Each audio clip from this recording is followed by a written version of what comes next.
subject terminology obviously breaks down to two words, subject and terminology. So the subject in this case is obviously English, because that's the subject you're studying and where you're seeing the mark scheme.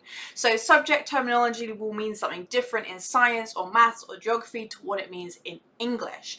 And the word terminology is basically the special words that you use in that subject. So maths has divide and Pythagoras and pi. For English, subject terminology just means the terms that you're using to analyze a text. And you would have learnt a whole host of different terms. And as soon as I say them to you, you're probably like, oh yeah, of course. Metaphor, verbs, narrative viewpoint, all those different things count as subject terminology because you use that language in English. It's kind of like those people who complain and say, oh, I'm never going to talk about personification in my real life.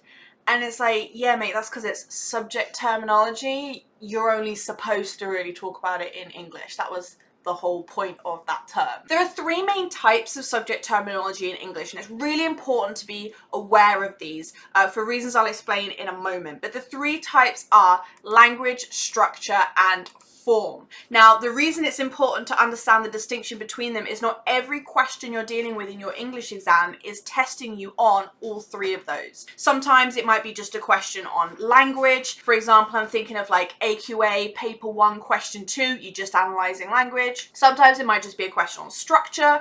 So there I'm thinking AQA, paper 1, question 3, and then other times it might be a question testing your ability of form. So that is typically found in like English literature when you're studying plays or when you're studying poems and things like that. Language terminology is all about the words and syntax. So think of language as like a huge umbrella, and underneath it is a huge range of different terms. Things like metaphor, personification. I keep saying those two. My brain is clearly like feeling very limited today in the actual techniques I can think of. But also all the different word classes that you know. So concrete noun, abstract noun, dynamic verb, semantic field, lexical field, all that kind of stuff. It also counts for syntax. Now, syntax refers to the order in which we put words and how we can do that for effect. So that's going to be things like your short sentences, your longer sentences, repetition, things like that. There's a kind of grey area between language and structure. So I personally put sentence level structure. So that's things like repetition and parallelism, juxtaposition, things like that that are happening on a sentence level. I put those under language because it's still quite small scale and affecting specific words rather than whole text. On the other hand, structure is more about the whole text, the narrative order of the story. What order is the story told? How is it told? Is it a first person narrative viewpoint, third person narrative viewpoint? All that good stuff, and how that affects the way the story is told. And then form are the techniques that are specific to text type. So again, there is a kind of Venn diagram overlap between these. Form are techniques that are found in specific text types, like for example with a play you get staging and you get stage directions. In a poem you get rhyme and you get enjambment. However, rhyme and enjambment are also the structure of a poem, and stage directions can also be analysed from a language point of view as well. So it's kind of like that not all fingers are thumbs, but all thumbs are fingers saying. It's like that kind of thing. All form techniques are language or structure, but not all language and structure techniques are form. Again, to go back to the technique I seem to be obsessed with today, metaphor.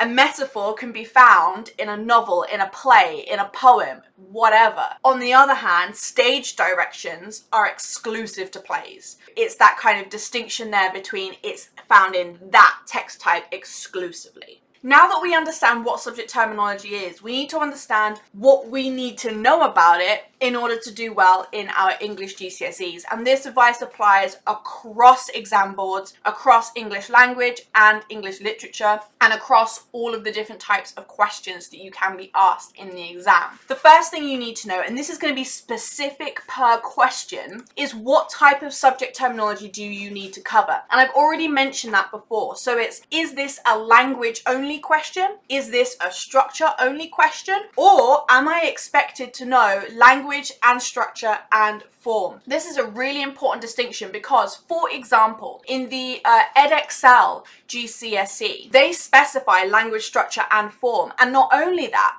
there's a slight distinction in the list between the different levels of the mark scheme. So it can be like language and or structure and or form at a lower end of the mark scheme, but at the higher end of the mark scheme, it's language and structure and form. So it's that distinction of, at the higher levels, they expected you to have covered everything, whereas at the lower levels, it's okay if you've kind of picked and chosen what you choose to talk about. So it's really important to pay attention to that distinction in your mark scheme. Does it specify? Sometimes the examples don't specify in the body of the mark scheme. Again, I'm thinking of AQA, they just say subject terminology, but actually instead they specify in the assessment objectives for the question. So the assessment objective will be testing your ability to analyze language, testing your ability to analyze structure. If you do AQA, pay attention to the assessment objective, because the mark scheme is copy and pasted everywhere. It just says subject terminology, but it's the assessment objectives that specify what terminology they want you to cover.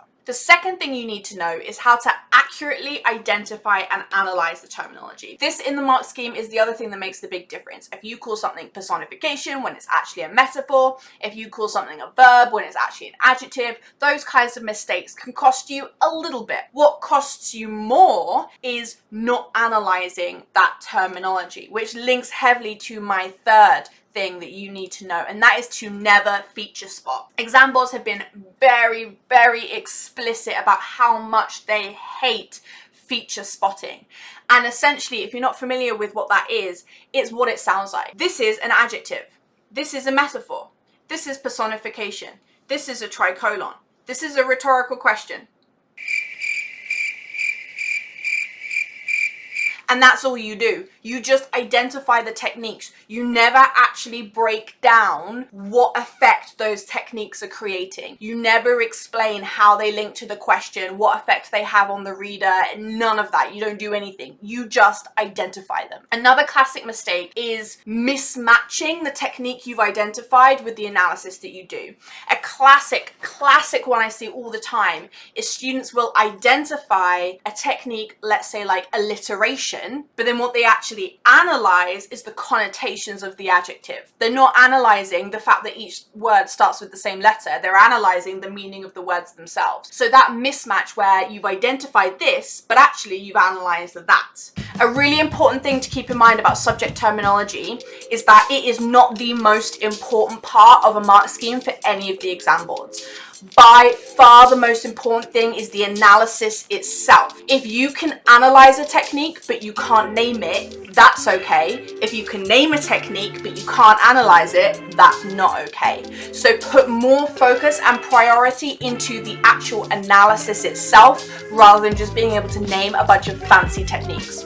Exam boards have also said they don't like it when students go and research really random, obscure terminology that no one has ever heard of just to throw it in there for the sake of sounding incredibly impressive and fancy. Don't waste your time with stuff like that either. It is useful to keep in mind though that one of the keys to getting a grade 9 and full marks in these questions is being able to bring everything together. So yes, you're analyzing because yes, you've got fantastic quotes, and yes, in that analysis, you have accurately identified a range of subject terminology.